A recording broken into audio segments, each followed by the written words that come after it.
yo le voy a estar hablando específicamente del polo turístico Macao Punta Cana, y antes de hablar de la experiencia de campo que he tenido, lo quiero poner un poco en el contexto de la zona que les voy a explicar.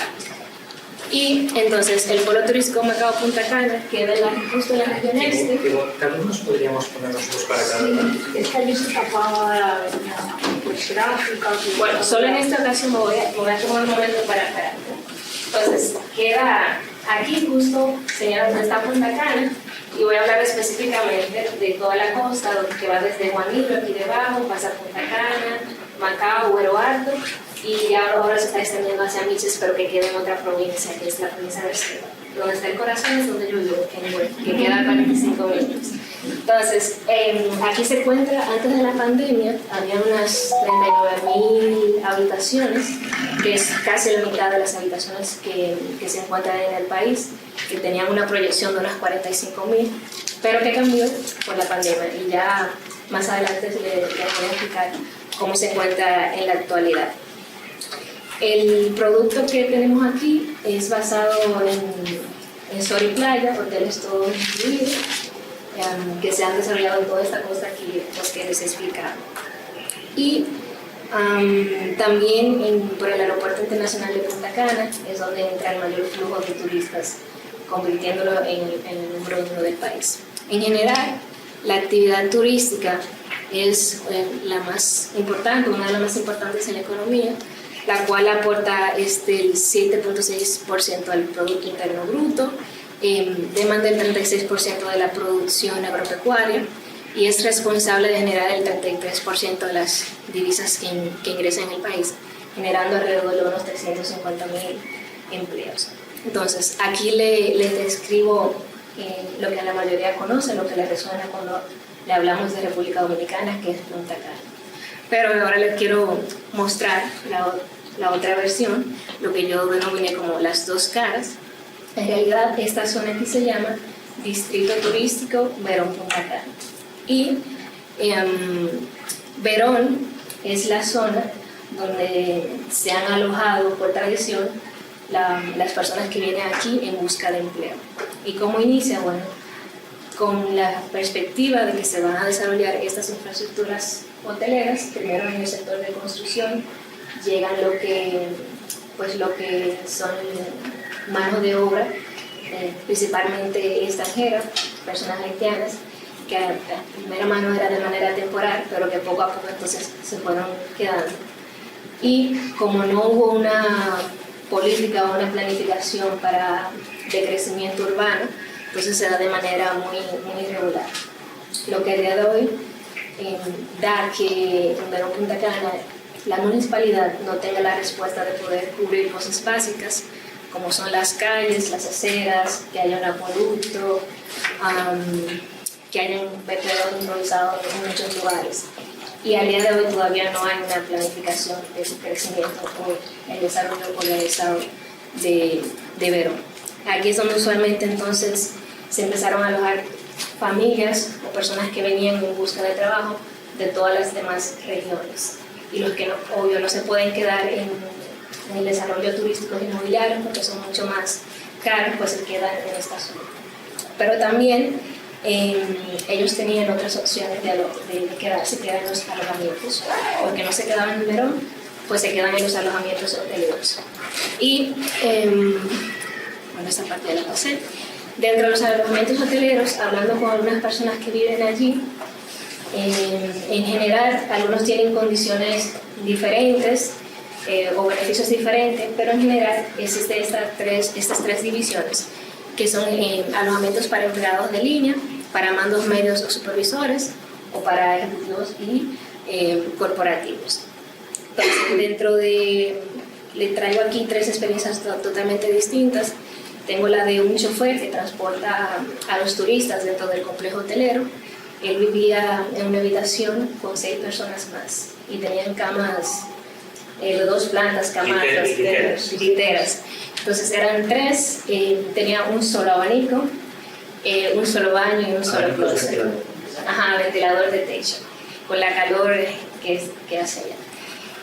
Para la comida sí había un comedor para ellos, sirven 3 comidas al día, y lo que lo diferencia en este caso de los supervisores o corporativos es que las habitaciones tenían, siempre dice, tienen aire acondicionado o tienen acceso a un comedor ejecutivo que es exclusivo para ellos, que usualmente tienen comida de mayor calidad.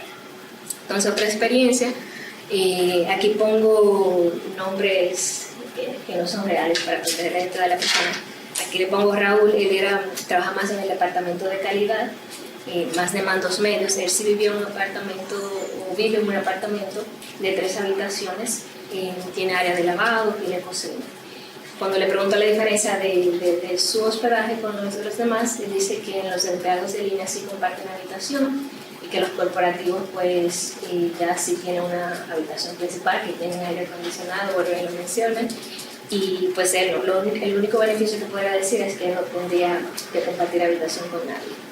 Y si ya a nivel corporativo, una persona que trabaja en el área administrativa tenía un apartamento que tiene 2 habitaciones, su esposo también trabajaba o trabaja en la empresa y podía vivir con su niño.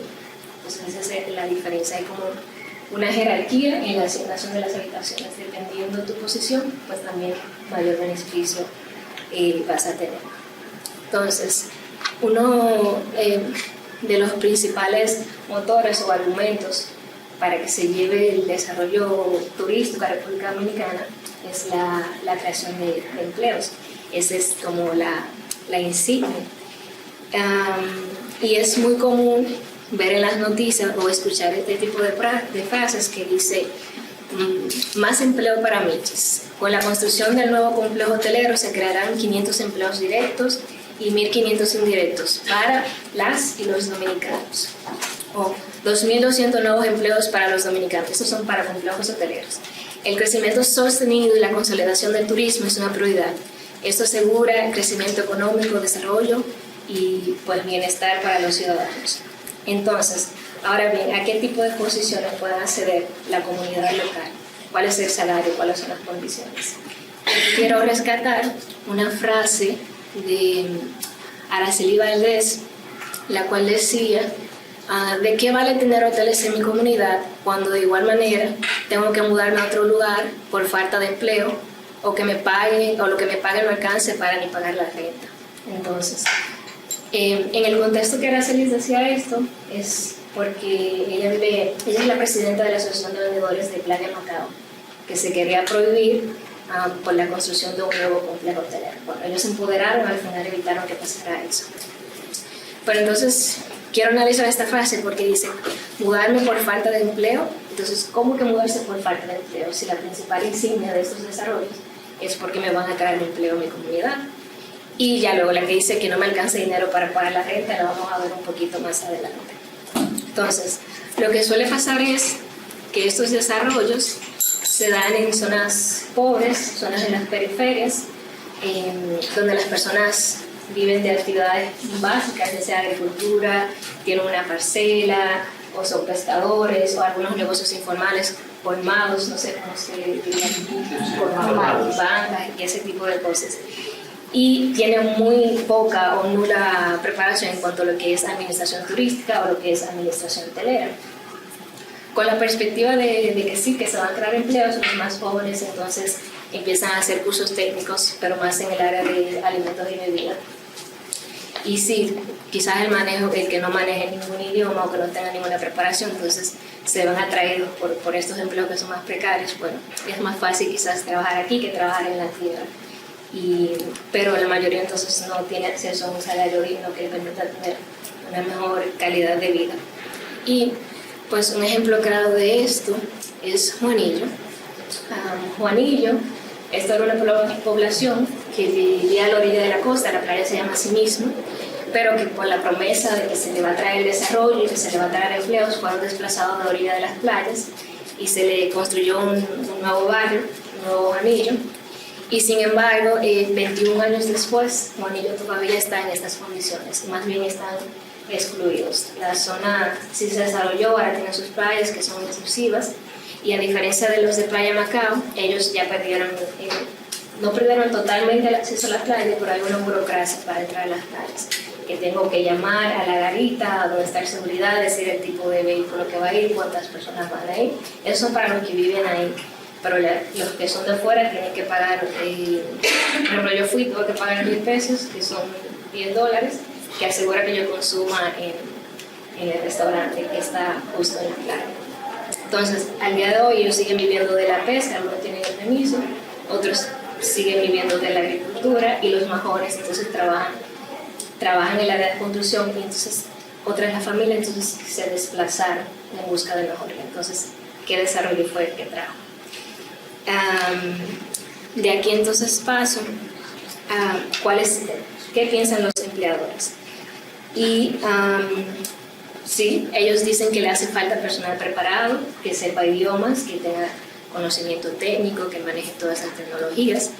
Pero sin embargo, este sector es uno de los sectores que tiene el salario más bajo de la República Dominicana. Y ahí retomo la segunda parte de la frase que decía Aracelis, aunque me paguen salarios que no me alcance ni para pagar la renta. Y entonces de ahí viene. Apenas el año pasado, a final del año pasado, hubo un aumento de un 23% del salario mínimo de este sector, pero en República Dominicana nosotros tenemos lo que es el salario diferenciado, que dependiendo del sector o la industria hay diferentes rangos. Y esto explicaría que una empresa que no esté sectorizada tenga un salario mínimo de 21,000 pesos y de un gran hotel tenga un salario entonces de 14,000 pesos. Muchas veces estos empleados ven una mejoría en lo que es la propina legal, que bajo el Código de Trabajo se les dice a las empresas que venden comida o alimentos tienen que cobrarles al cliente un 10% de propina legal y que ya luego se va a distribuir a los empleados, pero que al final no lo paga el hotel. Sin embargo, los empleados lo ven como una totalidad, los trabajadores y trabajadoras lo ven como una totalidad. Entonces aquí veo una diferencia de cómo este aumento hizo un cambio en el sueldo. Por ejemplo, uno de los mínimos de Juan, que es chofer en este hotel, él antes del aumento ganaba 11,000 pesos, que son unos 189 euros, y tenía un % de propina asignado. Luego con el aumento pasa a los 14,000, unos 260 euros, y el 2% de propina, que toda esa cantidad de dinero dependerá también de la ocupación del hotel, que serían por eso pongo 1,000 o 4,000 pesos extra, que ni siquiera tampoco llega al salario mínimo de una empresa no sectorizada, que son 21,000 pesos. Entonces, en la pandemia, las condiciones, bueno, quien asume la responsabilidad de un pago de una mensualidad de unos 8,000 pesos fue el gobierno y eran los empleados, aparte de los despidos, quienes tenían acceso a este pago por parte del gobierno, era lo que se encontraba en un estado de suspendido. Suspendido es que no tenían la obligación de ir a trabajar, bueno, por las condiciones, todo el mundo tenía que estar en su casa, pero tampoco la empresa tenía la responsabilidad de darle ningún pago. El gobierno asume las exoneraciones de impuestos y otras obligaciones a las empresas, aparte de que le quite el pago. Y sí hubo un personal mínimo que se quedaron en esos hoteles que no podían ir a sus casas por el riesgo de que entrara o saliera el virus. Todo el mundo tenía que estar ahí trancado. Y entonces tenía que asumir también, a pesar de que no estaba a más de un 70%, solamente un 40 o un 30% era lo que permitía el Ministerio de Turismo. Entonces, pero se le generaba responsabilidades que antes no tenía, aumentaba su carga laboral y obvio tenía una paga mínima porque ya el % de propina depende mucho de la ocupación hotelera. Y al preguntarles por qué aceptaban estas condiciones, pues bueno, al estar en los hoteles no estaban pues, en su casa consumiendo y ese dinero que ellos producían podían enviárselo a su totalidad a su familia. Y otro también era el miedo de quizás decir que no voy a ir, porque entonces ya no estarían en el estado suspendido, entonces ya no tendrían acceso a esos 8,000 pesos que pagaba el gobierno, entonces ahí se quedarían sin ninguna. Una dijo, bueno, yo tengo que trabajar hasta que el público me diga ya basta, ya no puedo más. Entonces esas fueron las condiciones que trabajaban durante la pandemia. Actualmente, lo que hay es, bueno, no sé, algunos de ustedes han leído, nosotros hemos sido reconocidos por la Organización Mundial de Turismo, somos el país número 1 en la recuperación, nuestro plan, inclusive tenemos una guía de inversión que le dice a los empresarios dónde invertir, en qué destinos invertir y por qué invertir. Y esa es la visión que se tiene de crecimiento. Entonces aquí les pongo unos datos. O sea, para finales de 2021 había unos 119 proyectos aprobados que eran hoteles, que eran inmobiliarios y ambos combinados.